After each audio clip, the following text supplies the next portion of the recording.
할렐루야. 오늘은 레위기 8장 말씀 함께 보도록 하겠습니다. 오늘은 제사장의 위임식에 대한 말씀입니다. 하나님께서 제사장, 그러니까 아론과 그의 자손들을 제사장으로 위임하실 때 그 위임하신 장소를 주목해 볼 필요가 있습니다. 자, 오늘 말씀 3절에 보니까 하나님께서 모세에게 말씀하십니다. 온 회중을 회막문에 모으라라고 말씀하십니다. 회막문, 성막문 앞에 이스라엘 백성들을 다 모으라 하십니다. 회막, 성막이 어떤 곳입니까? 하나님의 임재를 상징하는 곳이죠. 그러니까 하나님의 임재를 상징하는 곳에 이스라엘 백성들을 다 모아놓고 하나님께서 제사를 주관할 제사장의 위임식을 하시는 겁니다. 그만큼 이 일이 거룩하고 소중한 일이기 때문입니다. 그리고 모든 사람이 보는 앞에서 모세를 통해서 이 제사장들에게 영적 권위를 부여하고 계시는 겁니다. 자, 어떻습니까? 그동안 모세에게만 있었던 그런 영적 권위가 이제 아론과 그의 자손들, 그 제사장 그룹에게도 영적 권위가 부여됨으로써 그 권위가 분산되고 있죠. 이 얘기는 그만큼 이스라엘 공동체가 조금씩 어떤 조직 공동체로서 체계를 잡아가고 있다는 뜻이기도 합니다. 자, 오늘 말씀 보니까 7절에서 9절에 우리가 전에 보았던 제사장들이 입을 거룩한 예복을 브살렐, 오홀리압 같은 그런 사람들을 통해서 만든 그런 옷을 이제 입히는 겁니다. 자, 7절을 보겠습니다.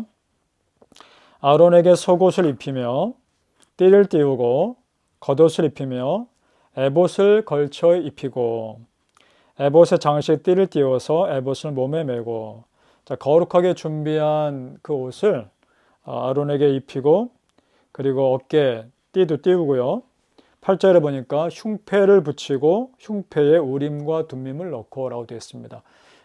이렇게 정사각형의 흉패를 붙입니다. 이 흉패에는 이스라엘 백성의 12지파를 상징하는 보석이 12개가 박혀 있죠. 그리고 우림과 둠밈은 일종의 제비뽑기를 할 수 있는 그런 도구입니다. 정확히 어떤 모양인지는 모르겠습니다. 기록되어 있지 않으니까. 하지만 우림과 둠밈을 통해서 하나님의 뜻이 무엇인가 일종의 제비뽑기 형식의 도구로 제사장이 썼던 것 같습니다. 그거를 붙이고요. 그걸 넣고 그의 머리에 관을 씌우고. 자, 여러분 그 관에 무엇이라고 쓰여졌다고 전에 보았나요? 여호와께 성결이라고 쓰여진 띠를 관을 씌우고 그 관 전면에 금패를 붙이거나 붙이니 곧 거룩한 관이라.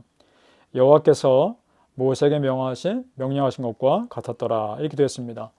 자, 상상해 보십시오. 모세가 서 있고요. 아론이 서 있습니다. 그리고 하나님께서 명령하신 그 거룩한 제사장의 옷을 아론이 입고 서 있습니다.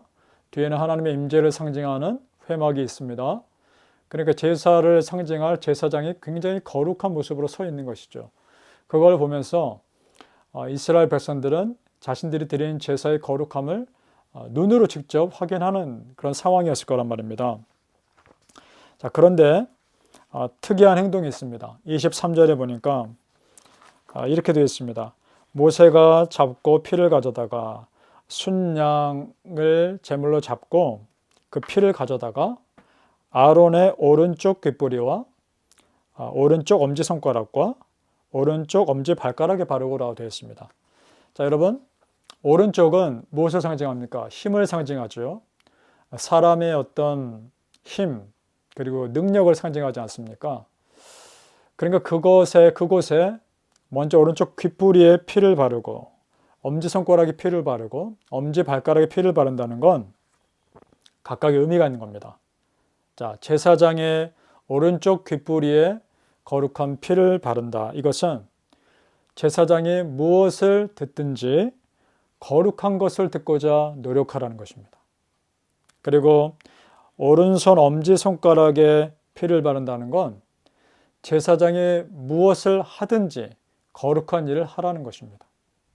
그리고 엄지발가락에 피를 바른다는 것은 제사장이 어디로 가든지 거룩한 곳을 가도록 노력해야 한다는 것입니다. 자, 정리가 되죠.